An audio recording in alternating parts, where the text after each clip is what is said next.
திருச்சியில இருந்து அவர் வந்து ஒரு கூட்டங்களுக்கும் அவர் நேரத்தை வந்து கடத்துறாங்க. சொல்ற நேரத்துக்கு அவங்க வரலன்றது தானே இது ஒரு இது வந்து பிரச்சனை தான் இது. பிரச்சனை இல்லைங்க. இந்த பிரச்சனைக்கு மூல காரணமே அதுதாங்க. ஏன் அது அரசாங்கம், காவல்துறை அதை ஏன் வந்து இது பண்ணல? இல்லையே இப்பவே ஸ்ட்ரிக்ட்டா ஒரு ஆர்டர் போடல. இல்லையே இப்பவே வந்து என்ன சொல்றீங்க? தாவேகா நிர்வாகிகள் விஜய் ஏன் டைமுக்கு வரல, விஜய் ஏன் வந்து கரூர்ல நிக்கல, விஜய் ஏன் செத்தவங்களுக்கு போய் கேட்கலன்னா என்ன சொல்றீங்க? இது திமுக சதின்றீங்க. இப்பவே சொல்றீங்க. இன்னும் வந்து ஸ்ட்ரிக்டா பண்ணி இல்ல அங்க ஒரு சின்ன லத்தி சார்ஜ் முன்னாடியே பண்ணியிருந்தா என்ன இருக்கும்? திமுக தான் காரணம்னு அவங்க மேல பழிய போட்டுப்பீங்களே. நான் என்ன சொல்றேன்னாங்க, திமுக வந்து இதுல வந்து பொலிட்டிக்கல் சபட்டேஜ் பண்ணியிருக்கலாம், ரைட்டுங்களா? அரசியல் பண்ணியிருக்கலாம். இந்த இதுல வந்து எதனா வந்து ஒரு தப்பு பண்ணிருக்கலாம், இல்ல அந்த செருப்பு வந்ததுன்றாங்க, கல் எடுத்தாங்க, அது திமுகவே கூட பிளான் பண்ணிருக்கலாம். இந்த குற்றச்சாட்டு எல்லாம் வருதுல, இதெல்லாம் நான் வந்து மறுக்கல. அதெல்லாம் விசாரணை ஆனோம். அது மேபி அதுல உண்மை இருக்கலாம், பொய் இருக்கலாம். நான் என்ன கேக்குறேன், நீங்க உங்க மேல இருக்கிற அழுக்க நீங்க ஏன் துடைக்க மாட்டேன்றீங்க? திமுக மீது இருக்கிற விமர்சனம் இருக்குங்க. திமுக நல்ல கட்சியில செந்தில் பாலாஜி பணம் 10 செய்யும், 11வது செந்தில் பாலாஜி வேற என்ன விஷயம் கூட செய்வார், ரைட்? இதெல்லாம் விமர்சனமா வச்சுக்கோ ஒரு சைடு. ஏன் நீங்க டைமுக்கு வர மாட்டேன்றீங்க? நீங்க ஏன் பஸ்ஸை விட்டு எட்டி பார்க்க மாட்டேன்றீங்க?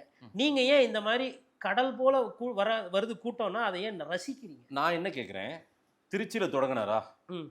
திருச்சிக்கு அப்புறம் அதாவது திருச்சி பெரம்பலூர் போனாரு, திருச்சி அரியலூர் போனாரு, பெரம்பலூர் போக முடியல, பெரம்பலூர்ல ஜனங்க திட்டிட்டு போனாங்க, இவ்வளவு நேரம் வெயிட் பண்ணி பார்க்க முடியும். அதுக்கப்புறமா நாகப்பட்டினம் போறாரு, திருவாரூர் வராங்க, அதை முடிச்சுட்டு அதுக்கப்புறம் இப்ப நாமக்கல். இங்க எங்கேயுமே அவருடைய வண்டி உள்ள ஊருக்குள்ள வரும்போது, அதாவது அந்த என்ட்ரி இப்ப நாகப்பட்டினமோ திருவாரூரோ உள்ள போகும்போது அவர் எங்கேயும் அதெல்லாம் அங்க ஸ்பாட்டுக்கு வந்ததும் மேலே ஏறுறது, முன்னாடி உட்கார்ற அந்த காட்சிகள்லாம் அதெல்லாம் வந்து இங்க மட்டும் தான் நடக்கும். ஒண்ணும் இல்லைங்க. திருச்சி எடுத்துக்கங்க.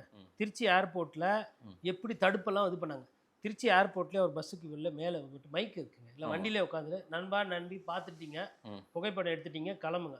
இங்க பார்த்தவங்க அங்க வரக்கூடாது. இல்ல சார், விஜயை இதை பண்ணலாம் சார். அவருடைய பிரச்சார வாகனம் தான் அது, கரெக்டுங்களா? அவருடைய வாகனம் மேலேயே ஏறி நின்றுகிட்டு அழகா கை காட்டிட்டே வரலாம். இல்லைங்க, அந்த எண்ணம் இல்ல அவருக்கு. அவர் என்ன நினைக்கிறாருன்னா, இந்த டிசாஸ்டர் மேனேஜ்மெண்ட்ல வந்து இந்த அலை சொல்லுவாங்க, அதாவது தலைகள் வந்து இப்படி சாயம், இது இப்படி சாயுது அப்படின்னா அங்க வந்து ஸ்டாம்பீட் நடக்க போகுதுன்னு அர்த்தம். இது வந்து ஒரு அறிவியல்.